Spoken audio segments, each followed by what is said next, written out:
Hey basketball guys, we have news. Let's go to more Los Angeles Lakers news, but first, don't forget to subscribe to the channel and leave your like. The Lakers want to sign a point guard and a big man before the trade deadline. A star is expensive, but there are great players who are standing out in the NBA as young stars, such as Benedict Mathurin from the Indiana Pacers. Investing in a young talent could be the best solution for the Lakers, who can prepare for the future, which will be without LeBron James, close to retiring. Lakers are showing interest in Benedict Mathurin. In light of the February 6 trade deadline looming, the Indiana Pacers must traverse cautiously. As the fifth seed in the Eastern Conference, only one loss out of the fourth, they could improve or ruin their playoff picture with a trade. A recent report mentioned a Pacers wing in a potential trade with the Los Angeles Lakers. Dan Woik of the LA Times reported, Pacers' Benedict Mathurin is being monitored by nearly every team seen as a buyer at the deadline. Although the report doesn't precisely frame Mathurin in a potential trade with the Lakers, the aforementioned article discusses players the Lakers could pursue. Mathurin is an unrestricted free agent in 2026, so the Pacers don't have to trade the young at this juncture. However, if the price is right and the franchise money is saved, trading Mathurin for draft compensation and a net positive player could occur. Although the Pacers have numerous players who contribute to their realistic journey for a playoff home court advantage, Mathurin offers a significant mixture of athleticism and shooting ability. Related, how did Caitlin Clark reject NBA? Mathurin averages 16.4 points on a career-high 47% from the field and 36% from three. In addition to adequate shooting, Mathurin's improvement on defensive relays in his rebound metrics. The Pacers wing averages a career-high 5.9 rebounds per contest. The report also mentions Miles Turner, who is more likely the next player for the Pacers to trade, as he's a free agent after the 2024-25 season concludes. Nonetheless, as February 6 approaches, look for Mathurin's name in future reports, regardless of their legitimacy. Mathurin has reached trade rumor significance, which speaks to his leap in the league. Lakers set for lineup change after Anthony Davis. The Los Angeles Lakers lost to the Philadelphia 76ers, 118-104, on Tuesday night on the road. On top of that, Lakers star Anthony Davis played just 9 minutes after suffering an injury. On Wednesday, it was reported that Davis would be out for at least a week due to an abdominal strain. It's an unfortunate blow for the Lakers, who have won 6 of their last 8 games and have moved up to the number 5 spot in the Western Conference entering Thursday. On Thursday night, the Lakers continue their East Coast road trip with a showdown against the 6-win Washington Wizards. Ahead of the game, it was reported that Jackson Hayes would take over for Davis in the starting lineup, per ESPN's Dave McMenamin.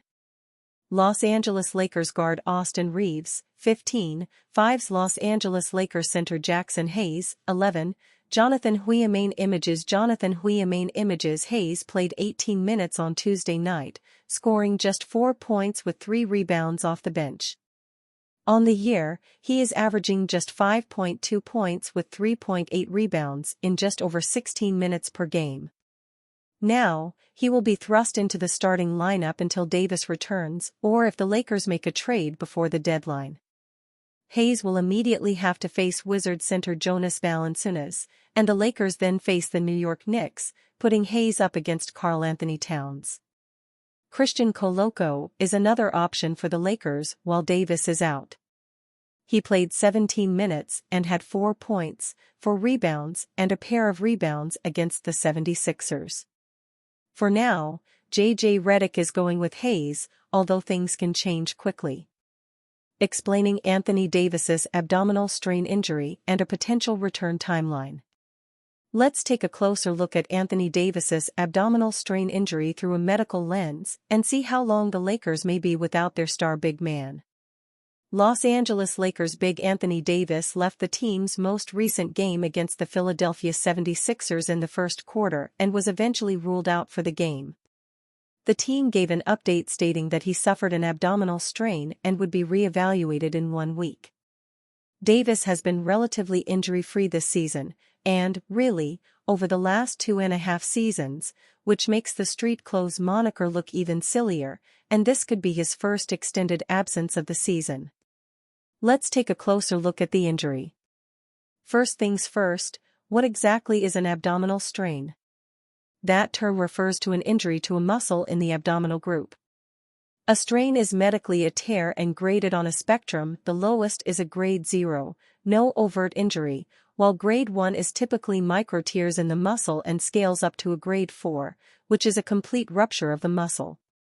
Further, the abdominals consist of 3 major muscles. Here's what they look like anatomically, from deeper to more superficial. In Davis's case, we don't have any specifics on what muscle was injured, and we likely never will. He was grabbing at his lower stomach or pelvic area while in the tunnel walking off, but if you look closely at the diagrams above, you can see that each of the abdominal muscles inserts into that region, so that gesture from Davis also doesn't give us that much information. Here's what we do know. He had an MRI that showed an injury, and he will be re-evaluated in 1 week. This likely means he has a grade 1 injury, which, for abdominal strains, typically has a 7 to 10 day return timeline. Mind you, there can be variance depending on the specific area injured and how he responds to rehab. This can be a tricky injury due to the demands placed on that area. Any body movement, especially under load, stresses the abdominals. Davis is constantly being leaned on or leaning on players, putting himself into awkward angles due to his rare combination of size, athleticism and motor, while also being asked to do a lot on both ends.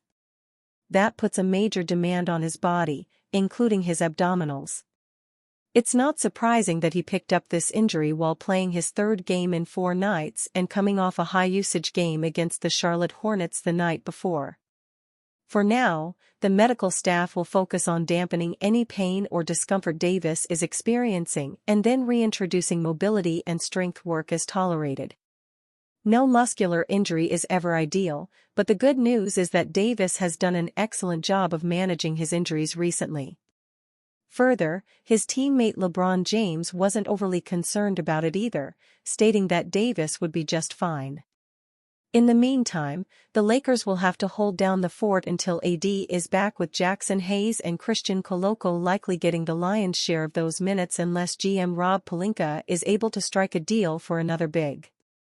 As always, I will keep you updated as we learn more. Dr. Rajpal Brar, DPT, has a doctorate in physical therapy from Northern Arizona University and runs his own in-person and online sports medicine and performance business, 3CB Performance, in West LA and Valencia, California, and partners with Quantum Performance, in which he further combines his movement expertise and fitness training background to rehab and train elite athletes. He also works at a hospital. The Lakers should go for it this season for Anthony Davis, not LeBron James. It is often argued the Lakers should feel urgency to go for it this season because of LeBron James' age, but it's really Anthony Davis's prime that should inspire the organization to go for it. We are exactly 1 week away from one of the most consequential trade deadlines of LeBron James' storied career. And for a player who has spent the better part of his 2-decade-plus journey in the NBA putting his organizations on the clock to build the best team imaginable, that's saying something. Yet, here we are. LeBron is now 40 years old. He's played long enough for one of his sons to make the NBA. Father time continues to be fended off, but that won't last forever. James is now at the stage of his career where the idea of next year and the potential promise it can bring in terms of the chase for a title is just that, an idea and not guaranteed. Yeah, he can joke about being able to play 5 more seasons, but the reality is that his timeline is season to season now, and looking too far into the future would be irresponsible and taking too much for granted. A common refrain this season, then, is that if the Lakers are going to make a push this year and try to improve their roster to bring it closer to championship caliber, it should be to accommodate LeBron. And, on its face, this makes perfect sense. If there is any urgency the team feels, it should surely relate back to him, right? Well, yes and no. You see, as much as we can look at this season through the prism of LeBron and his age and then relate it back to what is best for him, I'd argue that his age and how it relates to team building are nearly as important, if not equally important, to his superstar teammate Anthony Davis. Put yourself in Anthony Davis's shoes. You understand what it takes to win at the highest level and, through your own experiences throughout your career, you understand the difference between having good, to really good, teammates that can get you to the playoffs and having a singular elite teammate who you can partner with to anchor a championship roster. Now you look at your own team. You see a group of secondary players who are good, to really good, but you also see a roster build that is not yet to the level it needs to be, nor is it quite in the vision of the group you ultimately did win a title with. You also see LeBron James, who is still playing really good basketball on most nights, but has also shown he can still elevate his game and play great basketball in big games and critical moments.